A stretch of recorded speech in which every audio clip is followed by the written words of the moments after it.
చాలామంది నేను వింటుంటాను, డిగ్రీ అయిపోయిన తర్వాత గ్రూప్స్కి ప్రిపేర్ అవుతున్నాను, మెయిన్స్ చేస్తున్నాను, ఎందుకురా అంటే నాకు గవర్నమెంట్ జాబ్ చేయాలని కోరిక, అంటే గవర్నమెంట్ జాబ్ వస్తే సెటిల్ అయిపోతాం అనే ఫీలింగ్ కొన్ని సంవత్సరాల నుంచి, చాలా జనరేషన్స్ నుంచి చూస్తూ ఉన్నాం యాక్చువల్లీ. అంటే నవేడేస్ ఇంత అప్డేట్ అవుతున్న ప్రపంచంలో కూడా ఎక్కడో 100 మందిలో ఒక 4-5 ఇలా ఆలోచించే వ్యక్తులు ఉంటారు, గవర్నమెంట్ జాబ్ కొట్టాలి అదే మా ఏమంటారు.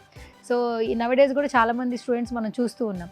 చెప్పండి, అసలు ఈ గవర్నమెంట్ జాబ్ సెలెక్ట్ అవ్వాలి అని ఆ స్టూడెంట్స్ పడే ఆ తాపత్రయం గురించి ఫస్ట్ ఆఫ్ ఆల్ మీరేం చెప్తారు? అది ఇండివిజువల్ ఇంట్రెస్ట్ అండి. గ్రాడ్యుయేషన్ అయినాక గవర్నమెంట్ జాబ్స్ ట్రై చేసుకోవాలని అనుకుంటారు.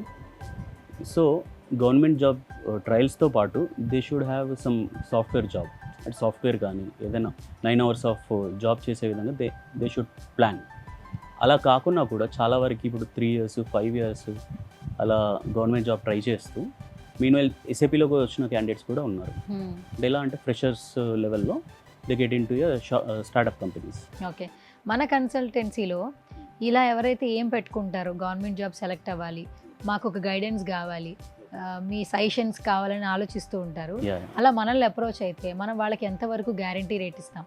I'm telling you according to JPS techno 100% ఇస్తామండి, షూర్గా. నేను నా పర్సనల్గా నేను కూడా 100% షూరిటీ ఇస్తాను. ఈవెన్ జాబ్ ప్లేస్మెంట్స్ పరంగా కూడా 100% ఇస్తాను. ఇప్పుడు నవేడేస్ స్టూడెంట్స్ ఎంతవరకు ఇంట్రెస్ట్ చూపిస్తున్నారు సార్ గవర్నమెంట్ హైయర్స్ మీద?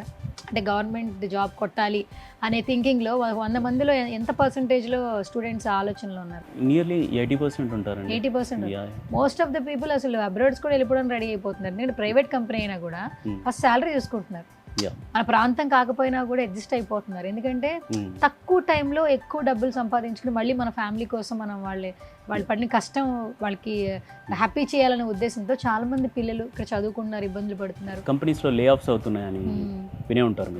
సాఫ్ట్వేర్స్ కూడా పడిపోతుంది, ఫ్యూచర్ చాలా కష్టం అనిపిస్తుంది ఇప్పుడు నవేడేస్ అని అంటున్నారు. ఎస్ఏపీలో కంప్లీట్గా ఏఐ ఇంప్లిమెంట్ అనేది చాలా కష్టం, ఎందుకంటే అది బిజినెస్కే ఇంపాక్ట్ అవుతుంది. ఏఐని ఇంప్లిమెంట్ చేయడం వల్ల సో బిజినెస్కి ఇంపాక్ట్ అవుతుంది. సో దట్ కొద్ది వరకు ఉంటుంది తప్పితే ఎస్ఏపీకి అసలు ఏఐ వల్ల ఎటువంటి ప్రాబ్లం లేదు. ఫైనల్గా సంతోష్ గారు, ఒక శాప్ ట్రైనర్గా ఎంతోమంది స్టూడెంట్స్ మీరు గైడ్ చేసి ఉంటారు, వాళ్ళు సూచనలు ఇచ్చి ఉంటారు.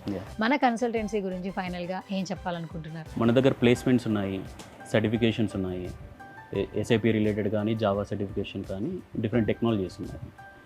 So that everyone can come and join and just have a demo class ఉంటుంది, ఒకసారి వచ్చి వినండి.